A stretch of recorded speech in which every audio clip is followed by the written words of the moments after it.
Have you ever been in a situation where you had to put boundaries set boundaries with a friend? That's the word, set boundaries with a friend. And how did they respond, or how was that for you? Was it hard for you to set the boundaries? And how was that received? That is such a hard conversation because, like, just a couple of days ago, I had to have this difficult conversation. Ooh. And I do believe that you need to set boundaries in a friendship, 100%. Yeah.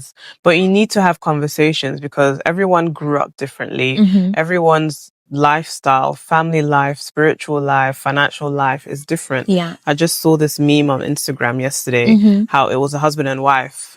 And the wife was in a family of immigrants. Yeah. And she was thinking, she had obligations to her family that you need to do this, this and that. And then the husband was getting support from the family, like, oh, I love that you did this. I love that you did this. But in the woman's family, it was an obligation. So she didn't really get praise. So those kind of dynamics were causing friction in the marriage. And I think that also applies to friendship, that certain conversations need to be had about, like, you're doing this, I'm doing this. How can we find a middle ground? Yeah. Because we are all different. You can't just expect to meet someone today and be on the same wavelength. Yeah. So conversations about, I actually had a conversation with another friend as well, because we used to have this issue of visiting. Because I'm from Norway, I have a Norwegian mentality. I need to call you ahead and make plans with you before just coming to your house. Yeah. And she's like, just show up, just come to my house. Yeah. And it was African way. Yes. And then that balance was really weird in the beginning. And then we actually had to sit down and have a conversation on our different perspectives to have a middle ground. So that was an interesting conversation. But the conversation I had a couple of days ago was very difficult. Yeah. We had to set some boundaries, point out each other's mistakes. But at the end of the day, I think it was a very beautiful conversation because all of us left the conversation knowing that we were loved by each other, valued, but like we made sure that we told each other that despite you doing so and so, we still love you. Yeah. We're growing with you. We see your positive sides.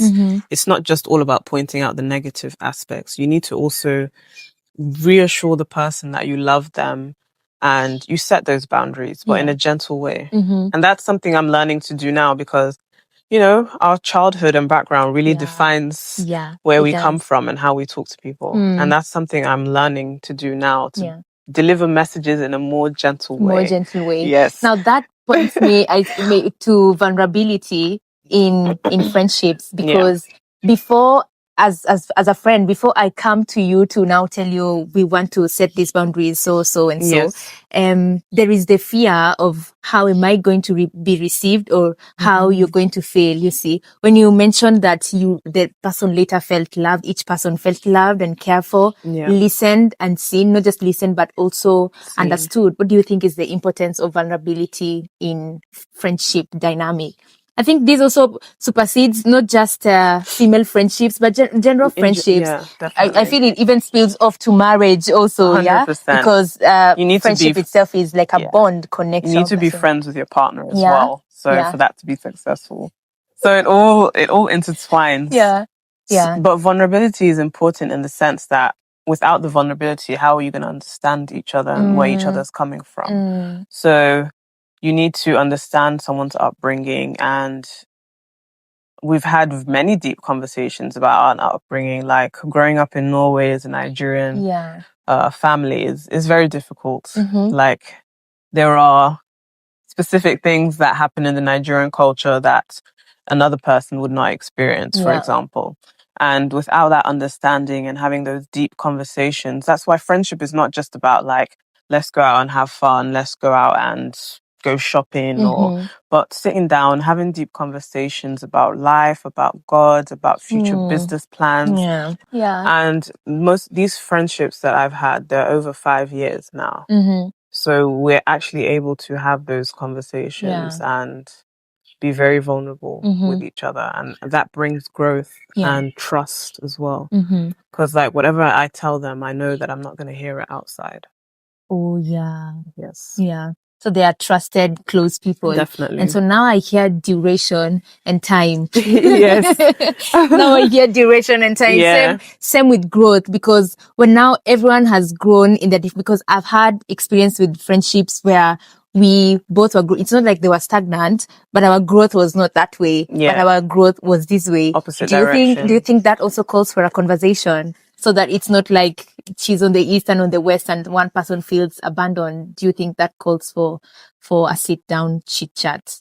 Definitely. I think all aspects of life deserve some grace. And that grace is having the conversation to understand why our paths are going in different directions. Yeah. So it's important to have the conversation and understand.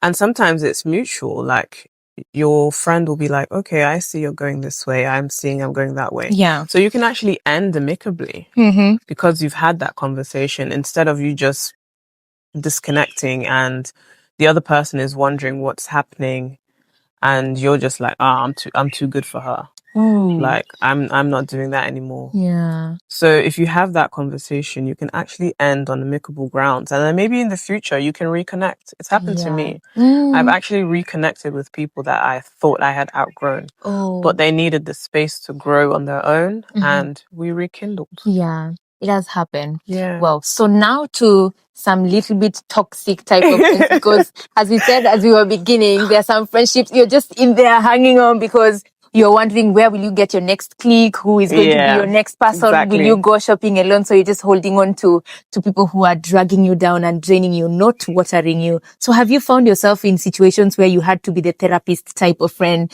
where they just come and debunk everything, and now you have to be the unpaid therapist? Have you had that before?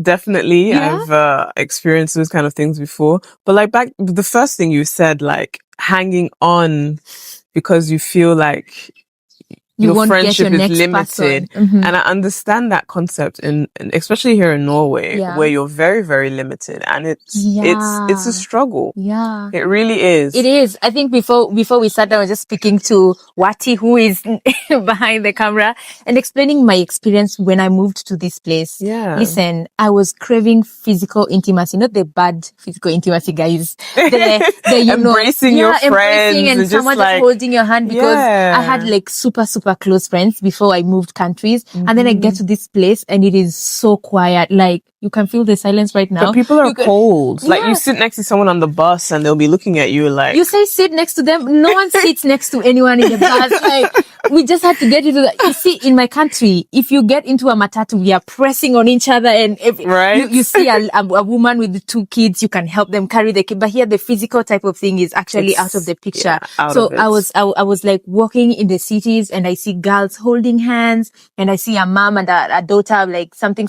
It's not like I didn't have my mom and my brothers, but you know, the friend type of thing, people we connect deeply, not just family, but family, friendship connection. Yeah. You actually lack out on that, and you could hold on to someone who is toxic just because of that. Yeah. And that's true. I actually completely understand that. And I've been in friendship groups that I knew were not good for me spiritually because I felt like I had no other choice. Yeah. But then I grew up and like most of those people, I don't talk to them anymore. Like, I see them on Instagram, see them on the streets, we wave, we're all amicable and stuff. But I know that their lifestyle and my lifestyle does not correspond. Yeah. So we've had to depart. I've had to disconnect with friends because they were too toxic for me. And I realized I knew it from the beginning, but because of that fear of being alone in this country, and it was overpowering my own free will to just choose God. Yeah. So I was choosing God on the weekend, on Sunday, and it's just a Sunday affair. Yeah, and it was like that for a while, and then I just had to. I realized it's not good for me. I can't keep living that lifestyle. No. So what am I hearing now? I'm hearing we're going to hear, so we have a flow. Yes. I'm hearing you choosing you, and you sitting down with yourself and actually now having a conversation with yourself and looking like I want to choose God because I know how God is super important for me. I just don't want my relationship with him to be just a Sunday affair, but a daily intimate type of thing. So it means having friends starts with you choosing the friends, right? If you are going to be connected with a person, then it is you picking them and it is you choosing them. It is you saying we need to set this boundary. So comes the question, what are you supposed to look out for to say that is my friend? Because I don't want to think it is about duration. I have known this person for 3 years now, so they are my friend. Or I work with this person, she's my colleague, so she is my... Oh, and I learned colleagues are not no, they're not your friends. Colleagues are not